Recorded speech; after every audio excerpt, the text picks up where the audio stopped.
Okay, hello everyone.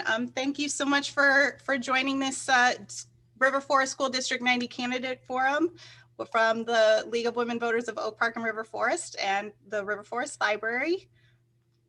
Peggy, thank you so much for kicking us off here. Well, thank you, Megan. We really appreciate our partnership with the library and helping us with your technical expertise to get this done. Good evening and welcome to the River Forest District 90 Candidate Forum. There are 4 open seats for the board. My name is Peggy Kell. I'm the Voter Service Chair for the League of Women Voters of Oak Park and River Forest. The league just celebrated its 101st birthday, and our local league is about 97 years old. Our mission is to educate community members on local, state, and national issues so that they can be more informed voters. Early voting will start March 10th at courthouses and March 22nd at Oak Park Village Hall. Election day is April 6th. The next River Forest Forum will be this Saturday, March 6th, and it will be for the village president and the village trustees. You can still register for that forum on the River Forest Library website. Leslie Lauderdale will be doing our timer box tonight, one of our members, and I'm just going to briefly go over the ground rules. Candidates will be giving a 1-minute opening statement, which will be followed by questions where they will have 1 minute to answer them. Order of speaking will alternate, and statements and questions will be timed. I, as moderator, will read the questions that were prepared in advance, and also if we have time to take some from chat. I'll make sure questions are appropriate and avoid duplication. Again, you can still submit questions to the chat box. Candidates, are you ready? Do you have any questions? All right, so we are going to start off with Katie. You're going to start your opening statement first. Great. Thank you to the League of Women Voters and the River Forest Library, and to all of you in attendance tonight. My name is Katie Avalos, and I am running for re-election because I remain excited about the direction of our schools as we prepare our kids for their future and help foster a love of learning. I'm the mother of 3 children with very different academic needs. I have one who receives special education services, one who would be described as a high achiever, and one who's a hands-on learner. This allows me to understand a broad range of experiences in our district. Over the past 2 years, as a board member, I have made decisions across a wide range of issues. Asking questions, considering multiple perspectives, seeking solutions, and at times making difficult choices.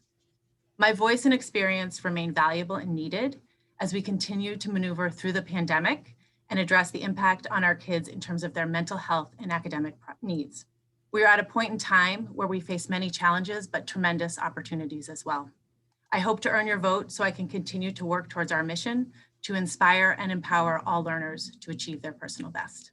Thank you. Thank you. Sarah?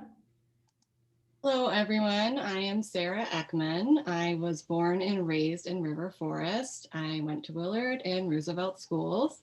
And once my husband and I started having a family, I knew I wanted to return for the community and also the amazing education. So I have identical twin boys. They are in 1st grade at Willard. And I also have a 3-year-old who will be joining the pre-kindergarten in the fall. And so professionally, I am a nurse practitioner, but I also have a degree in psychology. I specialize in outpatient psychiatry, neurology, and ortho. I've also done a lot of research in my time. I used to call Rush home, but I've also worked at Northwestern University. I've moonlighted in the RIC and the spinal cord injury unit, and have been adjunct faculty for undergraduate nursing students. So the reason I'm running is because we've just been through a lot this year, and the board will have a lot on its plate. I am a candidate that will listen to the needs of the community. I'm not focused on one sole purpose, and I will have a focus on empathy and equity. So thank you. My time is up. All right, thank you. Scott? Great, thanks. Thanks for hosting. Yes, Scott Hall, parent of 2 elementary students at Willard, a 1st and 3rd grader. Professionally, I work for Jefferies, an investment bank, and bring 20+ years of investment and finance and banking experience. I've always, since we've been here, I've been very just watchful and interested in our schools and our grade system and kind of learning about things that have come up from time to time, but really got heavily involved over the last year as the pandemic came on, was a member of the remote learning action team over the summer, and really felt motivated to run on a number of issues. I've been a staunch and loud supporter of the kids being in school from the fall. And the other things that I think you'll hear from me and that I want to talk about are academic excellence and getting us back on trend, our fiscal situation, which is in a deficit, as well as equity and inclusion, but really making some changes that will close the achievement gap. Thank you. Thank you. Nicole? Hi, thank you, Peggy, and thank everyone for joining us tonight, and just for the League of Women Voters and for the library to, host us. So my name is Nicole Thompson. I've been in the district since 2008. I have 4 children that have gone through the school. 2 of my children now are sophomores and seniors in high school, and I have 2 that are at Roosevelt Middle School that are in 6th and 8th grade. Personally, as a child, I always loved, learning and being in school.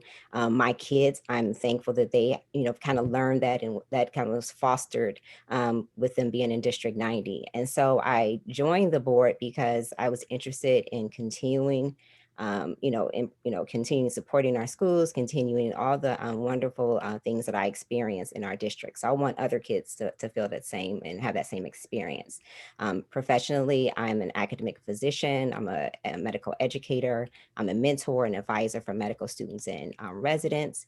And I work, collaboratively with members of the board. I try to be consistent and compassionate in my service. And I just want to continue the work that we're doing, especially to just recover during this time over this year. Thank you. Thank you. Stacy? Hello, good evening. Thank you again to Peggy and to the library for hosting this, and thanks to everyone for making time to come. I'm Stacy Williams. I've been in River Forest since 2006, originally from Philadelphia. But I have 2 kids who are now in high school who both went through District 90. They both attended Lincoln and Roosevelt. And through that time, I had the opportunity to work in the district in a number of ways, from in their classrooms, center time, reading with them. I've worked on the Inclusiveness Advisory Board, Strategic Planning Committee, as well as the Equity Committee. And then I have served on the school board proudly for the last 5 years. And I decided to run again. And admittedly, it was a very tough decision. It's been a long, tough year, but I think through that process, I learned the value of experience and steadiness through this process. And I think our district is in good hands. I'm hopeful for the future of our district, and I'm looking forward to continuing to work in partnership with our leadership. Thank you. All right, the first question, we'll start with Sarah. What changes do you see will be permanent to the classrooms of the future? And how will you adjust the budget to fulfill these changes? That's a great question. I feel like the past year, obviously, we've had to adapt to a lot of new things. And we have increased our ability to reach outside of the physical classroom. So with the electronics and all the, ways to reach out, it's already happening. We're learning more and more every day. Our educators have already had to learn this past year. So I think just continuing with that, students who are maybe sick could now learn at home instead of having absences. And it's really already been worked into the budget. So I don't see that as some huge obstacle that we would have to get over. So I think it's just already been a positive thing that we have unfortunately been through. Thank you. Okay, thank you. Scott? Yeah, I think the forced technological adoption of the pandemic, I think over time and in the future will be a net good for the district and for kids all over the country. I think in particular, one of the areas that I've already seen or heard examples of that is even for certain students, whether they have disabilities or different modes of learning, we've already been able to leverage some of this technology to give them a better or sort of a more comprehensive experience. So I think, and encourage that to continue. I do think there's a cautionary piece to this, right? In that we don't want remote to ever become a suitable standard for in-person learning, because even in its best form, it's not. So I think as a tool and a supplement, it's a powerful tool. You know, budget-wise, again, I think we've been forced to digest a lot. One of the things that I want to do is kind of look through at all the technology spend we've made, and when we sort of emerge, say, all right, this was a home run, keep that, but what are the 2 or other things we tried that maybe we don't need to keep? Thank you. Nicole? Yes, I do want to echo the technological advances that we've made. And, you know, we were really well positioned to do so because of the iPad distribution that we had in D90. So we put us in a nice place. I think also us kind of delving into the block scheduling, allowing our kids to have a more deeper, you know, critical, you know, evaluation of the topics. And so that alone, I think, is actually another pearl that could continue to go. And really, when we're trying to create global citizens, we really want our children to think critically. We're not really learning the way we learned, where a lot of things were more surface learning and we're trying to memorize everything. So I think that's going to propel us into the future and really going to, you know, grab, you know, our kids and kind of really, you know, just immerse them into this wonderful and rich environment of learning, and just let them have time to you know, kind of give more voice and choice on the things they want and how we can deliver this content to them in a way that's more accessible to them. Thank you. Thank you. Stacy? So there's no need to repeat what's been said about technology. I think it's kind of obvious that that's where our kids are going. And similar to what Nicole said, our district was well positioned to prepare our kids for what's coming with technology. But I think we did learn that there are some creative ways we can use technology. You know, I think Scott said that there's been sort of like a net positive about technology coming through the pandemic, but it is not the answer, but it does present some creative opportunities going forward. But I will add that some of the investments we've made in curriculum are because of the desire for kids to have more agency and independence in their learning, right? It's not about memorizing formulas and memorizing math facts. It's about understanding how numbers work, why math is important for the world, how math is applied, and what you might decide to do with the rest of your life. So that's the way our kids are learning, and that does require some investment in professional development and learning for our kids. Thank you. Katie? One of the things that I don't think has been mentioned yet is, out of this pandemic, I do think there will be a change in terms of how we prioritize social emotional learning. It was needed before, but now more than ever. And in the past, it's really been more segmented in the school day or the school week. And I'm hoping that as we kind of recover from this, that it becomes something that's more interwoven into every part of our kids' day. I do think the technology piece is critical in terms of what it means from facing outward from the classroom. Can we be collaborating across districts with different, you know, kids at Willard and Lincoln getting together, you know, things happening beyond our district, and what that opens the world for our kids. But of course, the balance. You know, our teachers played a critical role this last year in innovating and adapting. And for me, they will always be the most important part of what helps our district move forward, along with obviously progressive curriculum and professional development. Thank you. Scott, you're going to start this next question. Discuss the current state of D90's finances and any changes you'd make to improve the financial health of our district during the next 4 years. Thanks. Yeah, I mean, this is an area where I really hope to bring, you know, my professional and academic background. Everybody knows, you know, we are flush with resources in the general sense, and that's true, and that's not going away. But we are effectively running a $2 million operating deficit, above and beyond, you know, just some special capital expenditures, quite a bit that have been done over the last 6 years or so. And so we find ourselves in a situation where, you know, even if you look at the 5-year projection, even, bringing in or reissuing another $9.5 million in debt in 23, the following year, we fall into a $3 million deficit again.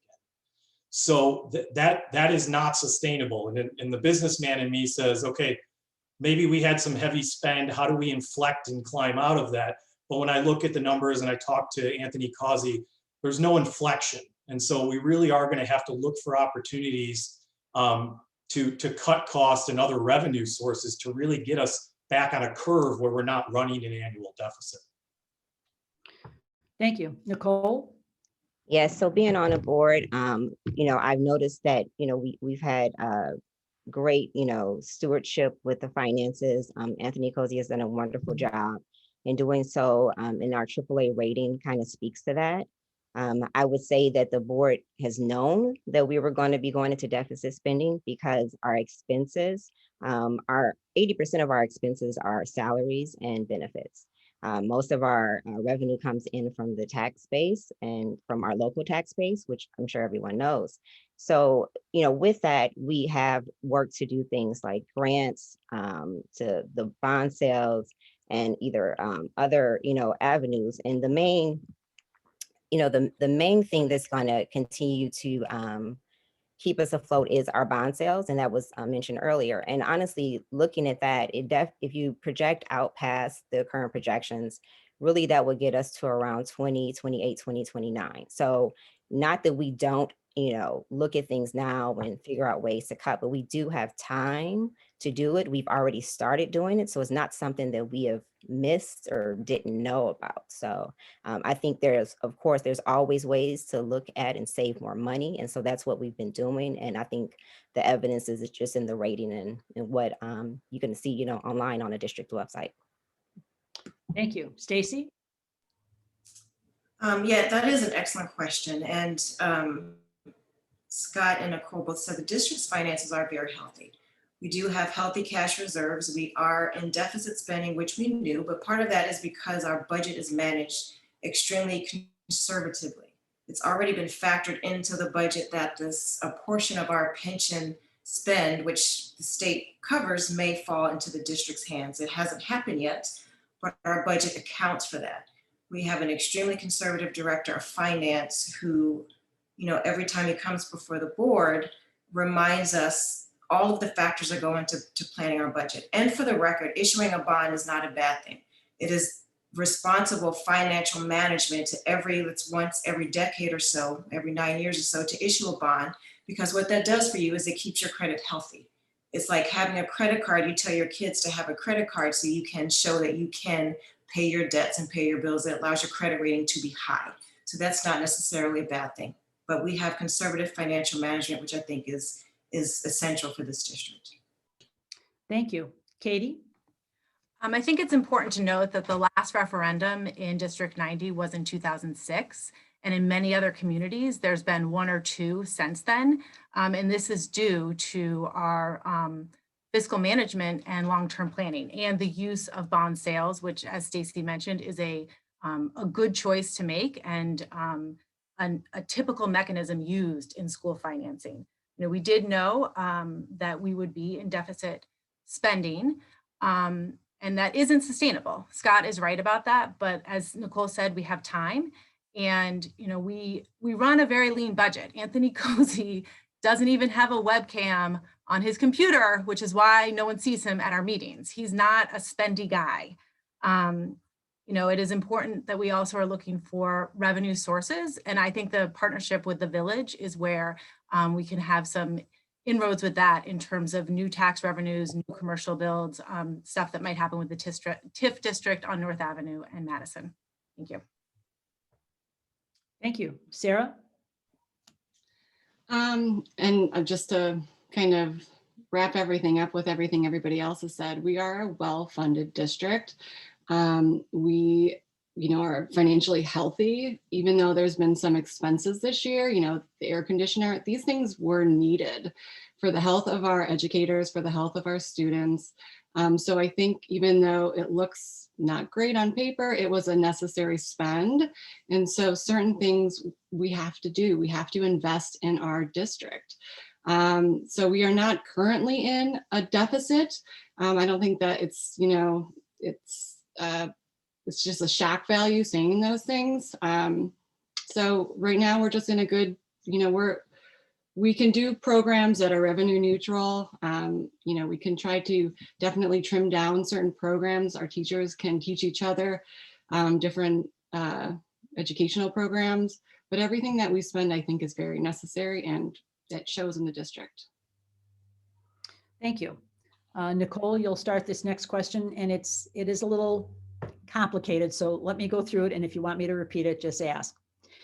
How would you investigate the causes behind the decline in some schools' ratings and average test scores for 3rd to 8th graders, and the decline in average test scores for 3rd to 8th graders in math and language arts? The question is, how would you investigate the causes behind the decline? So first, I guess I would like to say that I guess it depends on what they're looking at. So I know people have been looking at the scores from 2017 to 18 to 2019 to 2020, or maybe I have those, I may have dates, 2017 to 18 and 2018 to 2019. So there are a lot of things that we did look at for those scores. Some of those we know that they looked at proficiency versus growth when they looked at the scores over those 2 different years. And so when you went from one set of years to the next, there actually was a decrease in the category that we were in for that specific test. But when you look at proficiency versus growth, the growth they were looking at were in our subgroups. So what that test revealed was that in our subgroups, we're not having the same amount of growth that we're having in other groups in our district. So that speaks more to equity. And that speaks to more equity, that we need to do more into level the playing field, give resources to students that need it the way they need it, so that we can actually increase that. So if we want to increase that change that we saw, we need to do more in equity to affect change there. Thank you. Stacy? Well, I think it's fair to say that those causes are being investigated. It's not like no one in the district is looking into it. We have a pretty proactive and engaged superintendent and director of curriculum who are, and we have hired a data specialist to help us kind of dig in and figure out exactly what is happening with our test scores. Part of the problem, to Nicole's point, is the IAR assessment from the state has been problematic. So it makes it difficult to look at scores year to year, which is why we do look at growth. The MAP test is one of the most reliable tests that the district uses to help us determine if our students are growing, right? It's one thing to say this is the raw score they got on a test, but are they growing from year to year? And when you break that down into subgroups, you see some groups are growing more than others. So we are absolutely on top of figuring out what's behind achievement issue that you raised. Thank you. Katie? Yes, thank you. So there's a little bit of an issue here with the idea that our test scores are drastically falling. If we look at our MAP scores, which is more valuable to us because it has not changed over the years as the state testing, our kids are generally doing well, both in terms of achievement in the high 90s for reading, in the low 90s for math, but also in terms of growth. As it relates to the state testing, as Nicole said, it's really about the subsets. And that is a big part of why our rating went from exemplary to commendable, was because those individual groups were not making progress. So it's actually a call to redouble our efforts on equity and figure out what more we need to do. After that test results came out, there were building level plans that were put in place to help students. And the pandemic has derailed that, but my understanding is that will come back. But as Stacy said, this is something that we've been looking at really closely and been working on all along. Thank you. Thank you. Sarah? Can you repeat the question? Absolutely. How would you investigate the causes behind the decline in some schools' ratings and the decline in average test scores for third 3rd through 8th graders in math and language arts? How would Okay. you investigate the causes behind the decline? So to build on what everybody else has been saying, I think there is kind of a misunderstanding too that our test scores are dramatically tanking and we're all going to have to move because our property values are going to go down. That's just not accurate or correct. Comparing certain years to other years is apples to oranges. It's not that we don't understand it. They're just evaluating different things. So, we have always really done well and scored really well. Even during the pandemic, I think they last evaluated in November. We were still showing growth, which is commendable in considering the circumstances. So I think what we do need to look at and pay attention to is, the gap. And we are researching different ways, and it's doubling down on equity, as everybody's kind of said. We need to make sure we're getting to all the students and figuring out ways to help them all achieve and all thrive. Thank you. Scott? Yeah, so I would echo a few things, but I would also sort of clarify a few things. Definitely one of the leading things we need to work on is we're seeing these issues in subgroups around growth rates, and that definitely merits, I think Katie used the word, a redoubling of our efforts around equity. Absolutely. MAP is a great test. It is everything that everyone said it is. But when you really step back, when we talk about declines in growth rates, for example, Stanford embarked on a massive data study over the last 2 years or so, and they look at a district level trend in growth rates of standardized test scores. Our growth rates simply at an aggregate level, not subgroups, et cetera, our growth rates kind of bounced off the ceiling around 2016, 2017, and they're not catastrophically falling, but they are falling at a negative clip, okay? And so when we talk about MAP versus say IAR, like any of these tests it's flawed, they're all flawed. But IAR is the test that everybody in the state takes. So we have the ability to benchmark ourselves and our students against everyone else. You don't always have that ability when you're doing sort of your own tests around things like MAP, and that's really important. Thank you. Stacy, you'll start this next question. We're going to build on what a lot of you mentioned on equity. So what is your read on progress in equity and inclusion efforts? At this point, what do you see as the short and long-term goals, and how should these changes be evaluated? Hard to answer that in a minute. The district has actually been extremely committed to equity, and I commend our superintendent and his leadership. And I've had the privilege of working closely with him. So we've done a lot. We had 3 clear goals for the board coming out of our early work in equity around professional development, hiring, and then our curriculum. So those are, forever embedded in the way that we work. Long term for me, equity has to not be looked at as an initiative. That's something we check the box and do and move on and do something else. But it's built into the culture of how we operate. And when we look at all the children that walk into our building, we have to fundamentally believe that each and every one of them has the ability to be successful and to be high achievers. And that requires a lot of culture change in our staff and teachers and also in our parent community. Equity is severely misunderstood, and I think we have to help change that culture. Thank you. Katie?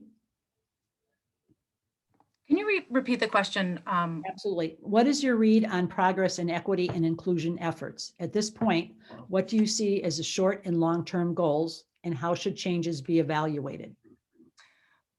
So I think that we have done some things that put us on the right track in terms of adopting a rigorous curricula that also allow for multiple entry points, implicit bias training, changing some of our hiring practices, making sure that our libraries are reflective of our diverse student body.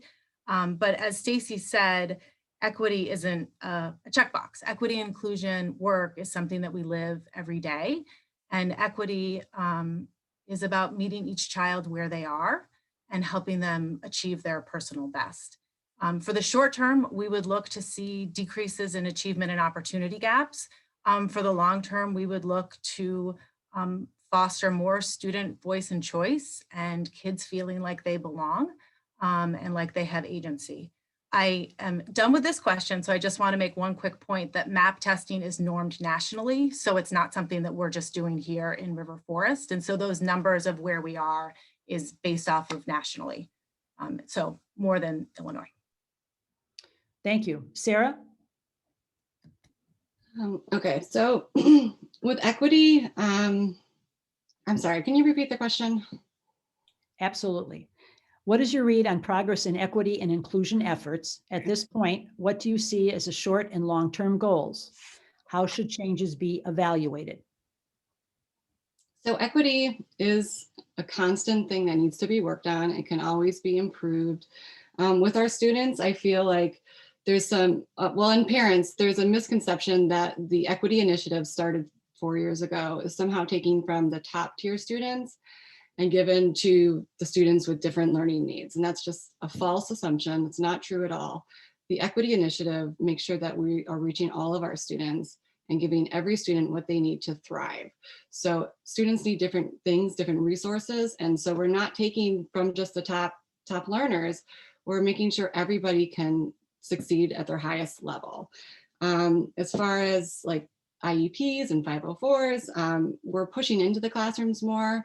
I think with IEPs and parents, we don't have enough transparency, and there's not necessarily, people coming into the district don't always know what's available to them. So I think more communication is always a goal. And that time is up. It's a quick minute. Thank you. Scott? Yeah, I mean, I think, look, I can speak a little bit just to my experience as a parent that came in here with basically pre-K kids. And then my youngest was able to be part of the inclusion preschool program.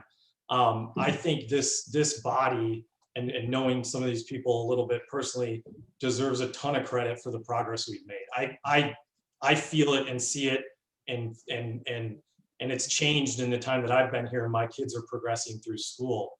You know, short term, long term, I don't know that they're necessarily short versus long, but definitely short term, as we've talked about, we know we're missing some subsets, and we know despite really good efforts, we have an achievement gap issue that isn't quite resolving, I think, the way we want. So that's the short term. You know, I'd like to say it's short term, it's become kind of long term, but all the research and people I've talked to, we need to have full day kindergarten, and I would argue that we need to have more early education. If not, that means the full day preschool or broadening the inclusion preschool. You cannot close the achievement gap and help these subgroups without more investment in early education. Thank you. Nicole? So the equity work really started before I came onto the board, and one of my children was able to participate and kind of just give some of her experiences to the different committees and talk about things that she, saw in the district. So, from that experience and, getting more information from her about what she, heard other students saying, I feel like we've come a long way from where we were. But as, many people mentioned before, we have, more ways to go. I think in the short term, addressing the growth gap that we talked about earlier for the students that are in the different subgroups. But I think on a long term is just having some more of those conversations where students that are feeling that they're in situations that, that shouldn't exist. There are, obviously ways that we can address it. But I think one way we really should address is with opening it up in the more, giving children an avenue so they can actually talk about these and talk about how it's making them feel. And I know we have the, advisories and things like that, but opening it up and having more real, deeper conversations. And I think that would go a long way in helping to eliminate some of the things that we're seeing in the district. Thank you. Katie, you'll start this next question off first. Give examples of how non-parent community members can have a voice in the operation and vision for D90. Well, we have a variety of committees that non-parent community members participate in, including this most recent last year. Nicole and I both sat on the strategic planning process. And there were a number of stakeholders who are not parents in District 90, representatives from the Park District, from the community center, from the YMCA, also the assistant superintendent from OPRF was there.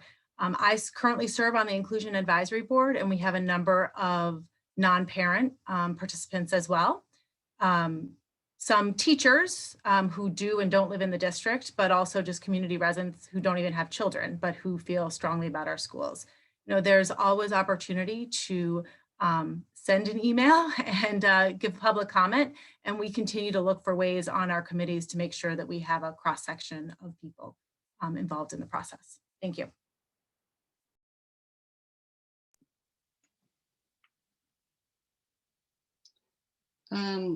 I'm sorry, Sarah.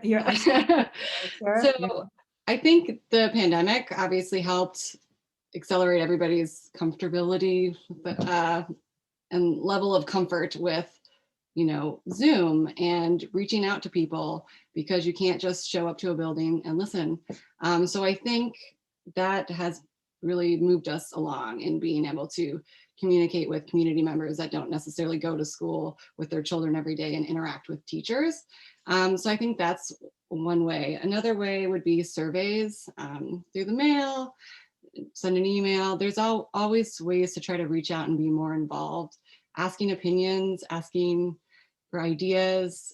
People can give feedback, but if they do give feedback, they should be listened to. I think sometimes just goes into the air and no one gets listened to. So I think having that interaction would encourage more residents who aren't parents in the district to be more involved and have a voice. Thank you. Scott?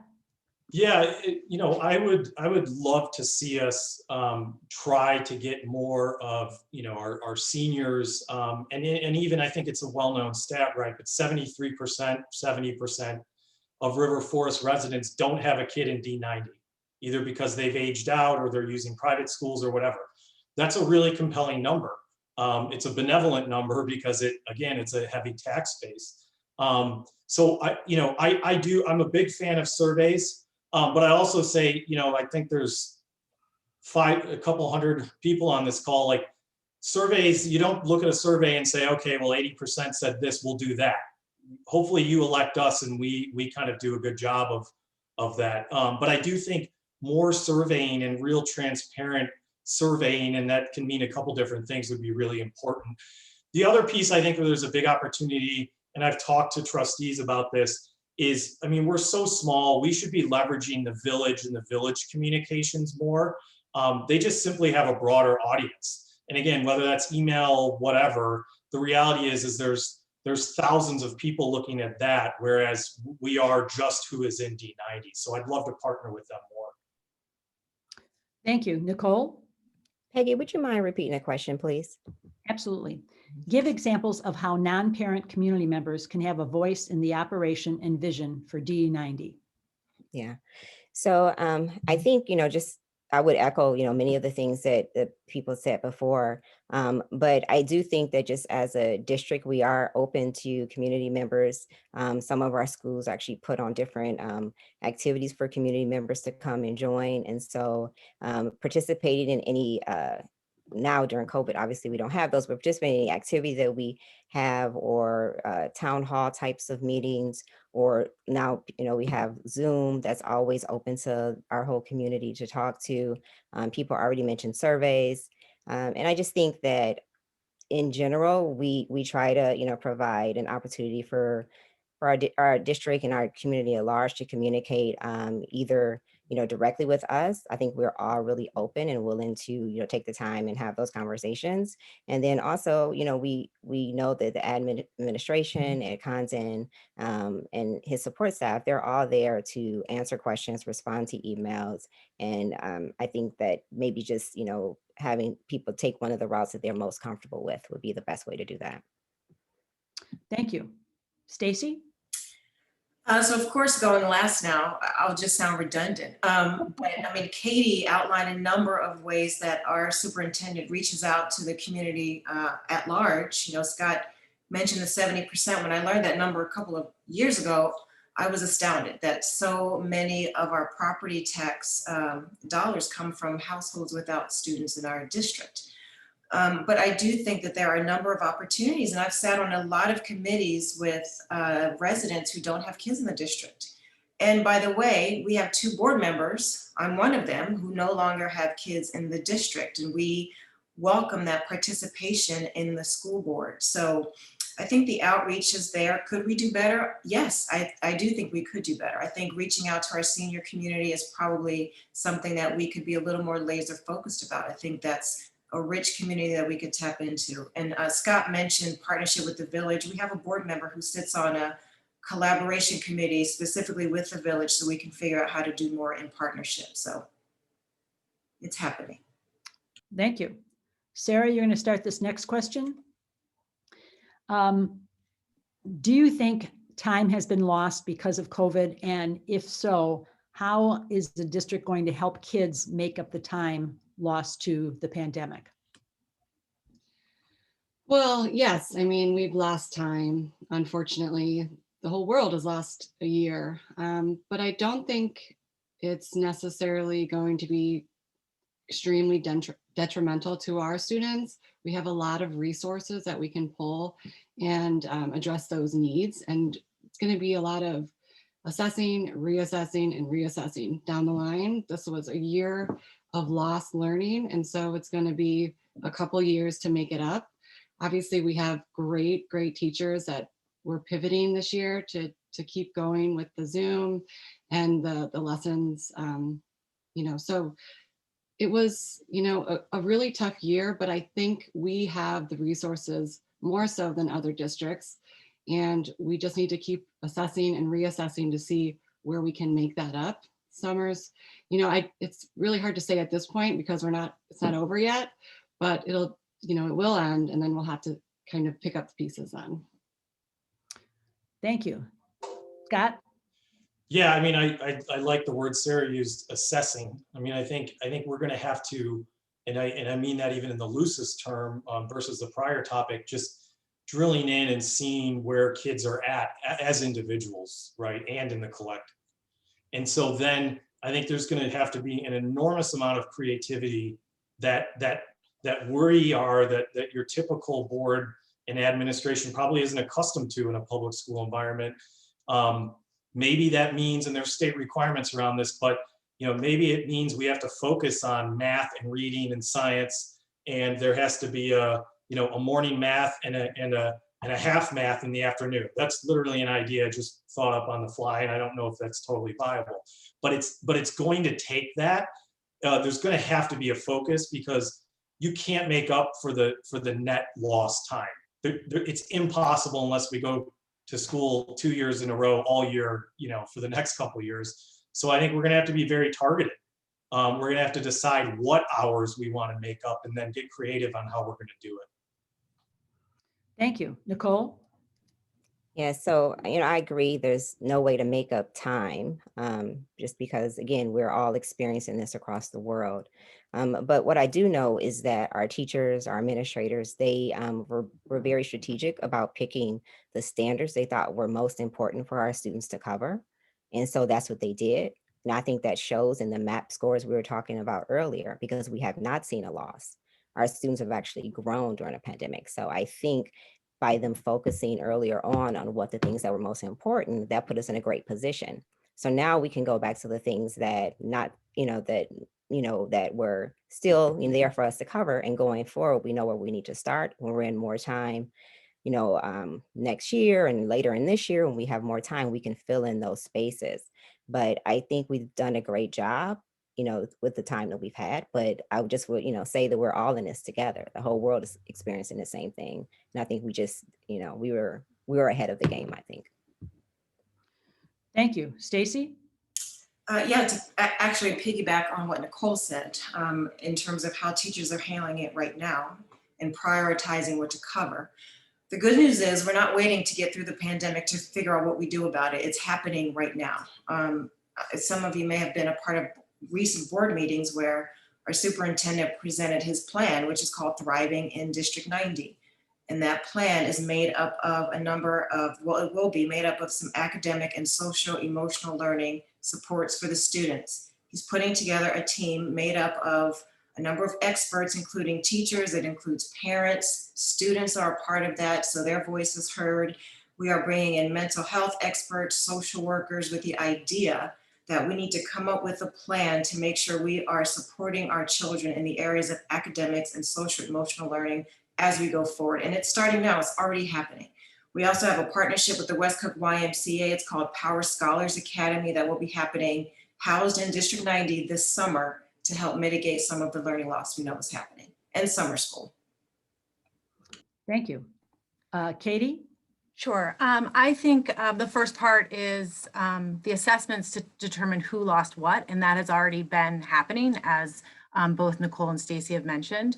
We're utilizing our existing multi-tier levels of support to figure out who needs additional support, expanding summer school, working with first graders specifically who need additional reading support.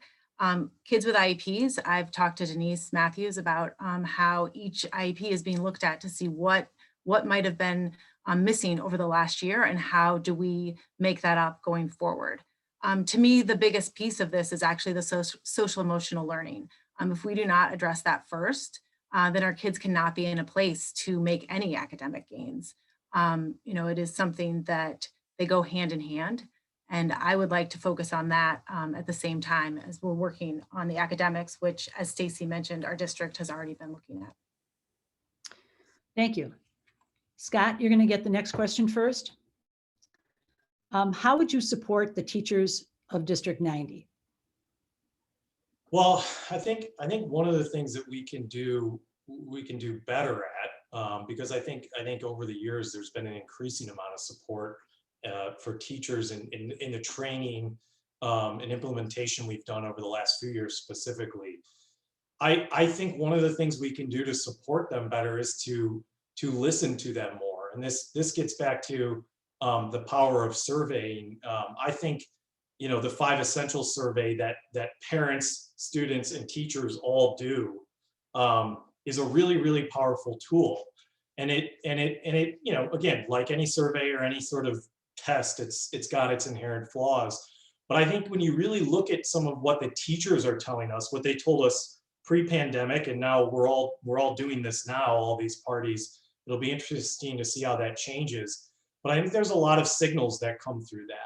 And I think being open to saying, okay, we're hearing that there's a leadership concern, or we're hearing that they're not getting the training that we even thought they did. Just accepting that and really hearing them, and then trying to figure out what we need to do better. I think that's what I hear from a lot of teachers. Thank you. Nicole? I think to echo a little bit what Katie was saying earlier, I think, we realize what our kids are going through and what we're going through, and our teachers, in addition to going through this pandemic, they're actually, learning how to teach, remotely. They're learning how to teach remotely and hybrid. They're still dealing with the trauma of this whole pandemic with whatever's going on in their family. So I think first we have to support them in that way, to realize that, each person may have, something different that they're struggling with, and to be, open and understanding and compassionate about that, and to support them in those ways. And then, additionally, just, professional development was mentioned. I think that, as we move forward, especially with different initiatives to try to, push forward the strategic plan, to provide those professional development opportunities for the teachers, and to actually get feedback from them to see, if that kind of, gave them the information, the tool sets that they needed, and if not, ways to go about actually providing those services. Thank you. Stacy? Yeah, I agree actually with what Scott and Nicole both said. We talk a lot about how our students are experiencing trauma right now. Obviously, our teachers are as well. We ask a lot of them when we ask them to go back into the classroom. And I think the district has done everything that it can to make sure that they are a part of the process to figure out how to do it safely, making sure that their voice is a part of the process, making sure that their voices are heard. And when we get through to the other side of this, how can we make sure that they are nurtured and supported as we bring all of us back to some state of normal, whatever that might look like. Obviously the district invests a lot in our teachers through professional development, and all along the way, teachers are asked, how is it going? How can it be better? What can we do to make this better? Every time we consider a curriculum change, we put together teams that involve the teachers. They are a part of helping us decide what is the best approach to take for this specific thing that we're deciding. Not only is their voice heard, but they get to pilot, they get to assess it, they get to have some say in what goes forward. So just continuing that process, I think, is critical. Thank you. Katie? I think a big piece of it is respecting them as professionals. And I think in general, our district does a good job in that. As Stacy was saying, our teachers play a critical role in selecting our curriculum, piloting it, helping us decide what direction we want to go in. They also are involved in a number of committees, the Strategic Planning Committee, the IAB, all the planning committees that were involved with the pandemic, the remote learning, and I'm currently on the Social Emotional Advisory panel, I think it is, and there's teachers involved in that as well. It is, helping them be their best, and that is through certainly professional development, which they also have voice in, and give feedback afterwards. Certainly surveys, but a lot of times it's also making sure that they have a voice at the table in some of the decision making. And as both Stacy and Nicole said, certainly supporting them, their own mental health going forward as we transition back to normalcy. Thank you. Thank you. Sarah? Well, that's a great question. There is a lot of ways that we can support our teachers. Obviously, they are the best in Illinois. But I think a lot of it is what the community does. We can stop bashing them online, on social media. They see things that parents post and they are people, this hurts them. And then they have to go into the classroom during a pandemic and teach our children. So I think that's the first step, is respecting them and not taking all of our frustration from the virus and the pandemic out on our educators. So that's probably one of the first things. Investing in the professional development, I think we should also be investing in obtaining and retaining our talent, our teachers. They only make 2% more than the average Illinois teacher. So 2% for such a wealthy district, we should really be offering a competitive package to our educators. And so I feel like that could be improved tremendously. So the teachers, they make the district, they make D90, they make our district. We can treat them really well. We should be treating them well. They make the community strong. All right, that's it. Thank you. Yeah, you don't have to stop your thought in mid-sentence. You can finish your sentences. Okay, Nicole, I think this will be the last question before closing statements.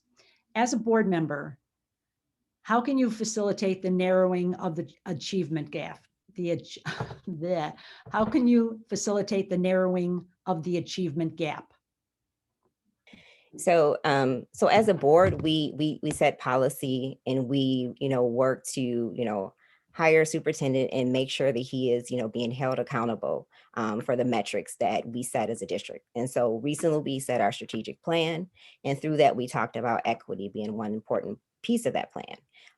We talked earlier about the gap in growth that we see in the subgroups being, strongly tied to equity. So as a board member, my job is to, maintain the expectation that we're going to close that gap. We're going to, ask questions of the administrators, expect results, measurable results that we're going to be updated on a regular basis, and that we're going to, follow up with him to see what ways we're going to address it, and if those ways aren't working, then we're going to follow up again and say, well, what else can we do?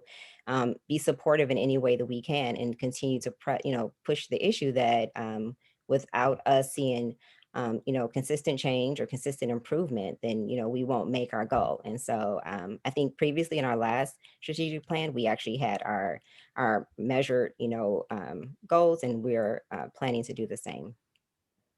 Thank you. Stacy? Nicole said that very eloquently, articulating what our role is as the board. We have to hold our superintendent and his team accountable to the goals that we set out. Our equity committee, I mentioned earlier, our 3 goals were around professional development, curriculum, and hiring. It's part of the process. Narrowing gaps is complicated and it's long-term. We can't expect that, hey, guess what, in 3 years we will no longer have a gap.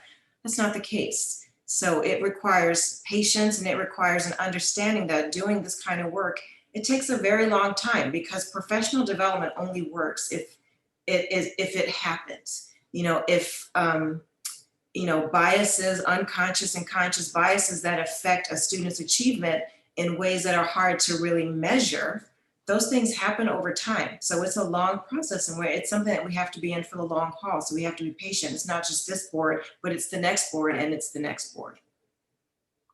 Thank you. Katie?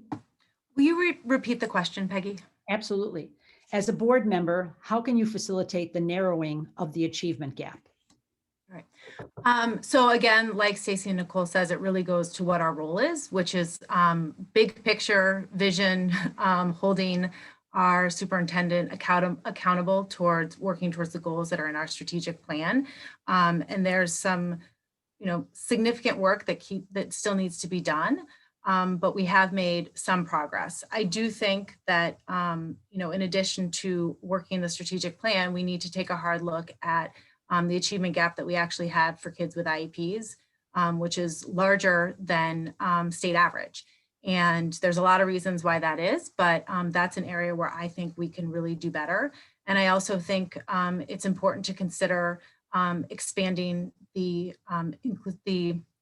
preschool program, which my son actually participated in the program in Oak Park, a similar program, to include other risk factors that impact long-term academic success and not just focused on kids with IEPs.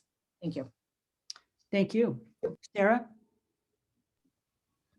So yes, obviously to build on everybody else's statements, it goes back to equity and making sure that we're really meeting the needs of every single student.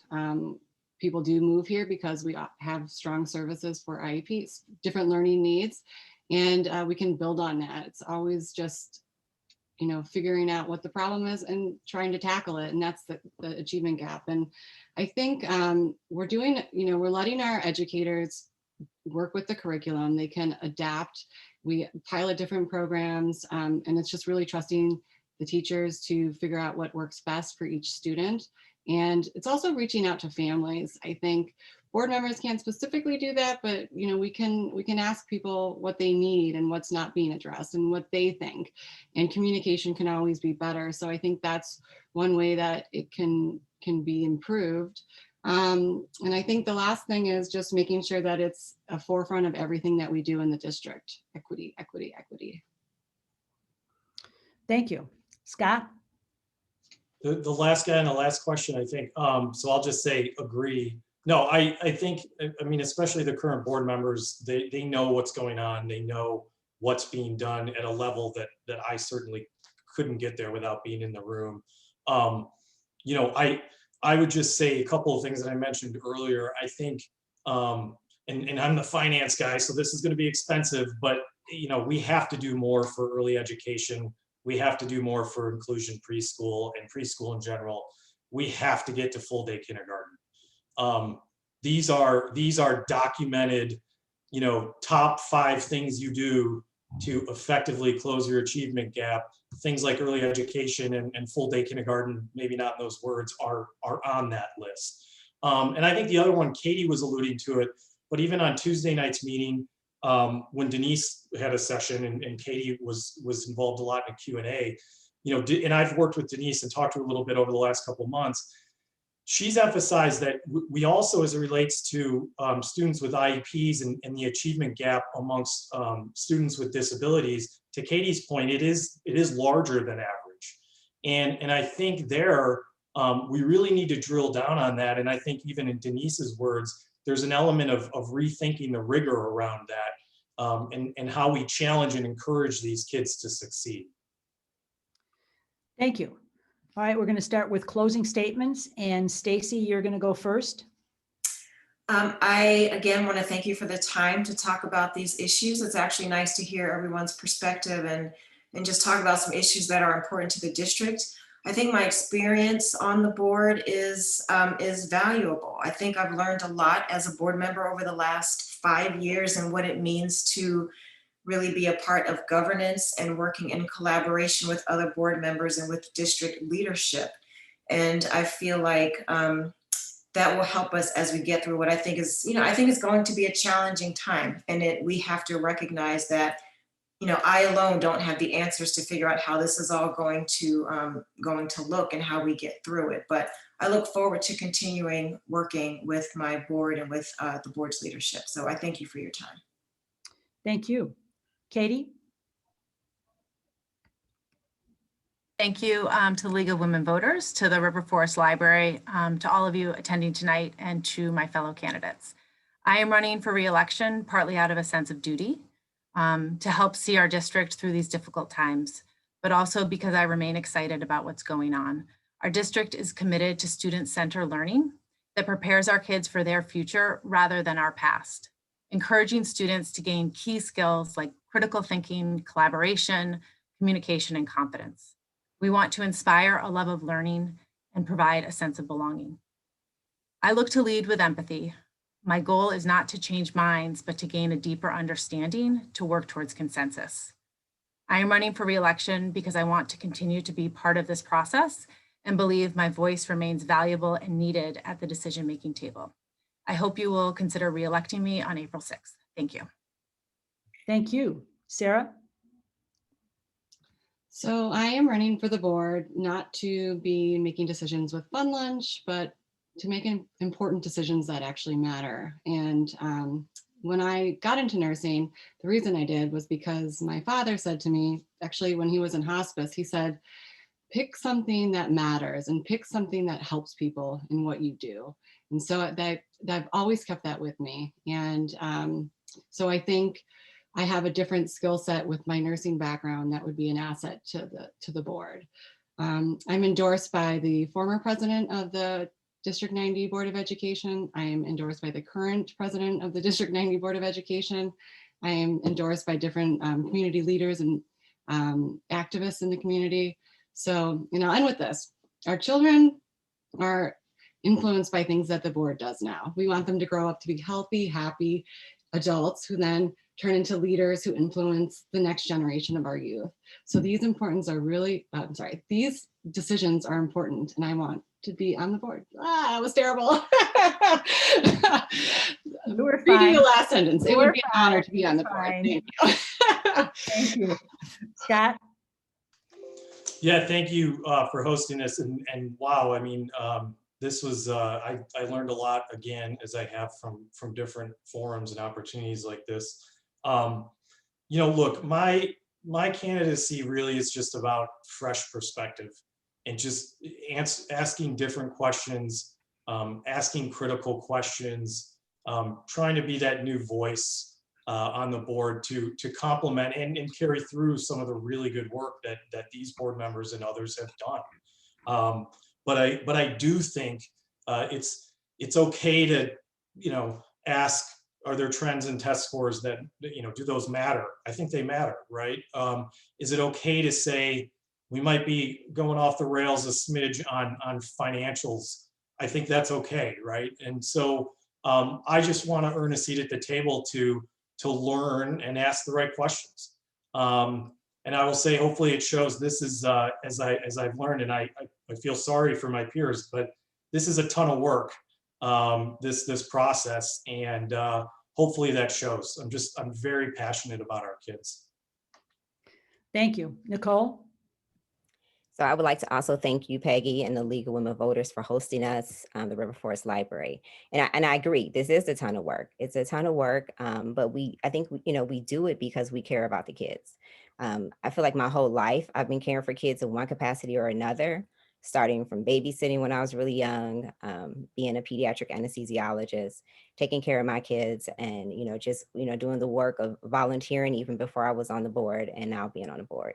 And it's all because I love kids. I love for them to grow and see them curious and able to just experience life, and to have those experiences kind of shape the way, shape how they grow and shape the direction of their life.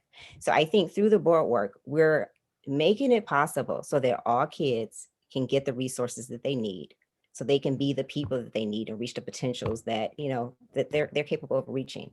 I think it's important work. I love the work.